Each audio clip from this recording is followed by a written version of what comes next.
So today I want to talk about phishing. That's phishing with a PH, not phishing with an F.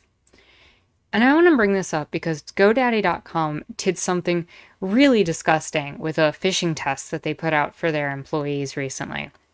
And before I go into all the details with that, I want to make sure everyone here is on the same page.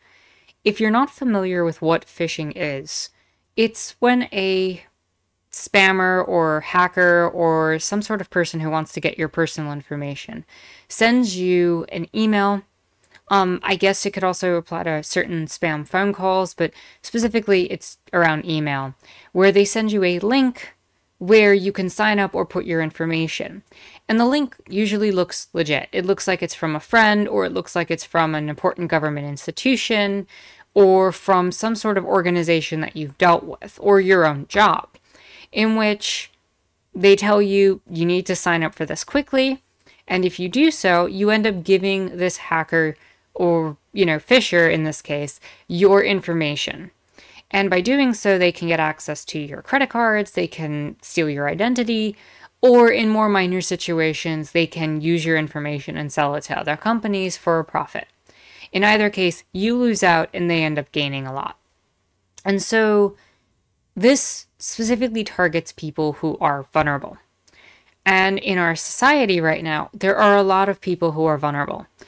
Usually those types of phishing scams like to target older people, people who may not be in the know about the internet, or may not have a full grasp of knowledge about the level of spamming and spoofing that can exist out there.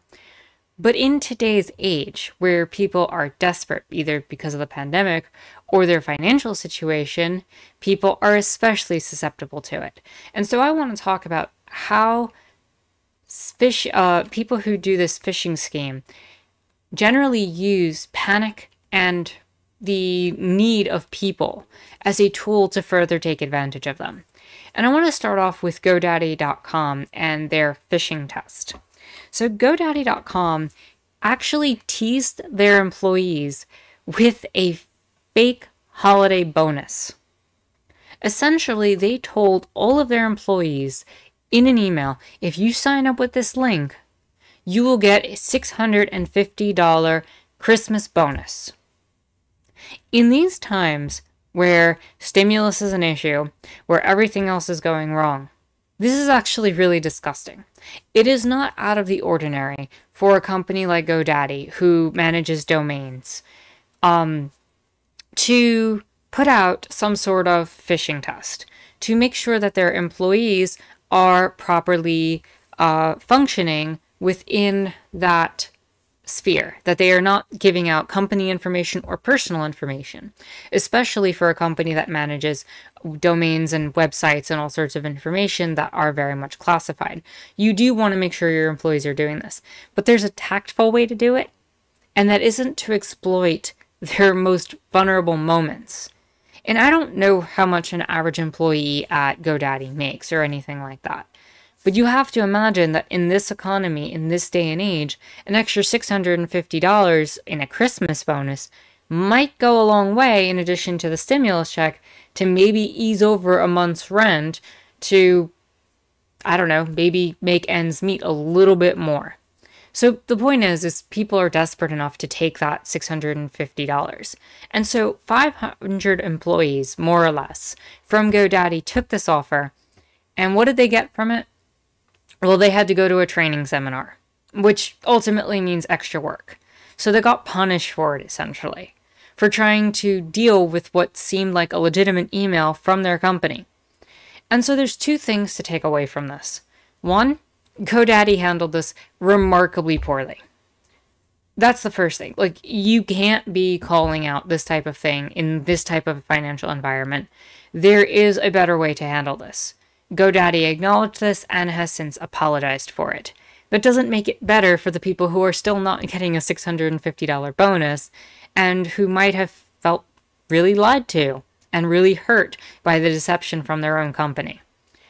It's just another example of capitalism baiting people and putting out the switch.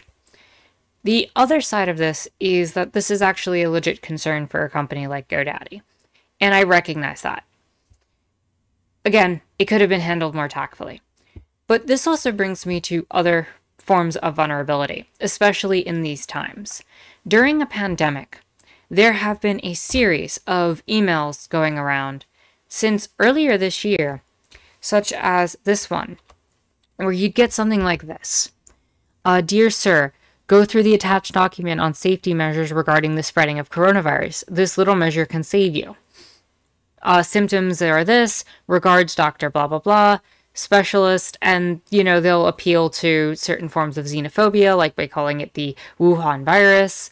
They'll appeal to certain people and certain demographics based on other information they're able to obtain before shipping it out. So obviously, that's not an appropriate way to refer to the virus, but they are appealing to certain demographics with that, with trying to phish.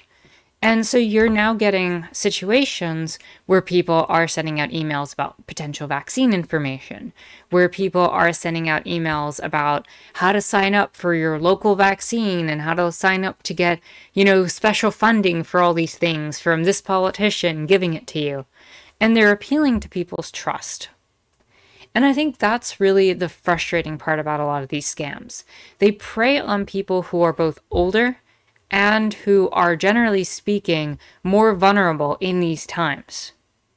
And there's absolutely no way to work around it. Because if you set up the email to look legit enough, and people are not aware about spoofing capabilities, and again, for those not in the know, spoofing capabilities generally means that you can make an email look like it came from someone other than who it actually came from. So if your friend's email gets spammed or already gets hit, their email might be used as a jump point to spread more information. It might be sent to all the contacts in your friends list. It could be something like they get access to a list of people who are signed up with a certain company you're affiliated with, and they put the company's logo on there. It's all these little tactics that they'll do in order to ensure that you are separated from your information so they can capitalize on it and make some sort of profit. And it's not just in these two situations of, financial, instability and pandemic. But in these times where a lot of people are desperate, people are more subject to this. And you need to look out for that. I guess if you're someone watching this video, definitely keep an eye on those type of emails and make sure that you're not putting yourself out there and your information there. And furthermore, even if you're not in these times, look out for people who might be more vulnerable, the elderly or other people who are not in the know. Because these scams just absolutely prey on people. With that said, if you liked the video, give it a thumbs up, hit the subscribe button and the bell for notifications. You can follow me on Twitter and check out my Discord in the description down below. With that said, my name is Anarchist Tara. I do hope that you stay safe and protect your information because it's a serious security risk. And I hope you enjoyed watching and got good information out of it. Have a great day.